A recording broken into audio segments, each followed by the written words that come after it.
नमस्कार, मैं हूं आपके साथ शिप्रा झा और आप देख रहे हैं न्यूज 18 बिहार झारखंड का डिजिटल प्लेटफॉर्म। नागरिक उड्डयन मंत्रालय ने इंडिगो को सख्त निर्देश दिया है कि वो यात्रियों के सभी लंबित रिफंड बिना किसी देरी के तुरंत ही लौटा दें। मंत्रालय ने तय समय सीमा के साथ ही आदेश दिया है कि कैंसिल या बाधित हुई उड़ानों से जुड़े सभी रिफंड 7 दिसंबर रविवार रात 8 बजे तक पूरी तरह निपटा दिए जाएं। मंत्रालय ने एयरलाइंस को स्पष्ट निर्देश दिया कि जिन यात्रियों की यात्रा फ्लाइट रद्द होने से प्रभावित हुई, उनसे किसी भी प्रकार का रीशेड्यूलिंग शुल्क ना लिया जाए। आदेश का पालन न करने पर तत्काल नियम की कार्रवाई की चेतावनी भी दी गई है। उड़ानों में आई गड़बड़ियों के बाद यात्रियों की शिकायत का तेज समाधान सुनिश्चित करने के लिए मंत्रालय ने इंडिगो को special passenger support and refund cell बनाने को कहा है। ये सेल प्रभावित यात्रियों से खुद संपर्क करेंगे ताकि रिफंड और वैकल्पिक यात्रा व्यवस्था बिना बार बार फॉलो अप किए पूरी हो सके। अब तक संचालन पूरी तरह सामान्य नहीं होता है।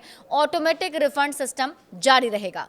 बैगेज लौटाने के लिए भी 48 घंटे की समय सीमा दी गई है। मंत्रालय ने इंडिगो को यह भी निर्देश दिया है कि कैंसिलेशन या देरी की वजह से यात्रियों से अलग हुए सभी बैगेज का पता लगाकर उससे 48 घंटे के भीतर यात्रियों के घर दिए गए पते पर पहुंचाया जाए। इसके साथ ही एयरलाइंस को यात्रियों को बैगेज की स्थिति, उसकी ट्रैकिंग और डिलीवरी टाइमलाइन के बारे में भी स्पष्ट सूचना देने को कहा गया है। जरूरत पड़ने पर नियमों के अनुसार मुआवजा भी देना होगा।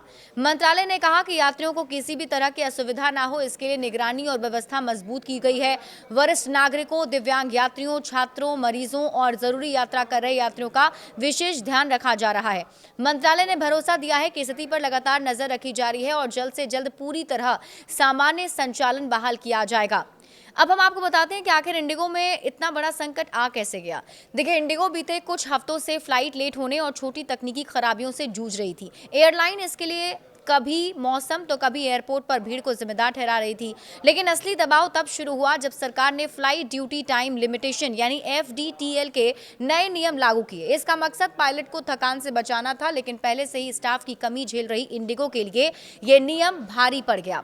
नए सरकारी नियम ने संकट बढ़ा दिया। FDTL नियमों के अनुसार पायलट को अनिवार्य आराम देना जरूरी हो गया। इससे बड़ी संख्या में पायलट आराम पर भेजे गए, जबकि इंडिगो के पास उस हिसाब से एक्स्ट्रा स्टाफ था ही नहीं, जिसके चलते एयरलाइन को कई उड़ानें रद्द करनी पड़ी और यहीं से समस्या शुरू हो गई।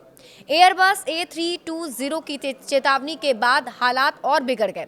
इसी बीच रात के समय उड़ानों के लिए एयरबस 320 से जुड़े सुरक्षा अलर्ट आए, जिनके चलते कई देर रात की उड़ानें तुरंत ही रद्द करनी पड़ी। नए नियम रात 12 बजे के बाद लागू हो चुके थे, जिससे अचानक बड़ी संख्या में फ्लाइट्स कैंसिल होने लगी और सिस्टम में भारी अव्यवस्था पैदा हो गई।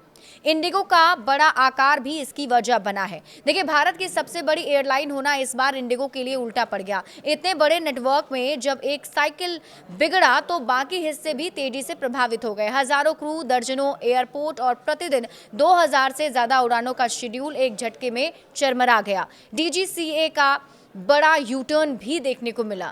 लगातार बढ़ते हंगामे के बीच DGCA ने राहत देते हुए नियम वापस ले लिए, जिसमें पायलट के साप्ताहिक आराम को छुट्टी से बदलने की मनाही थी। इससे पायलट रोटेशन थोड़ा आसान होगा और एयरलाइन कुछ स्थिरता ला सकेगी।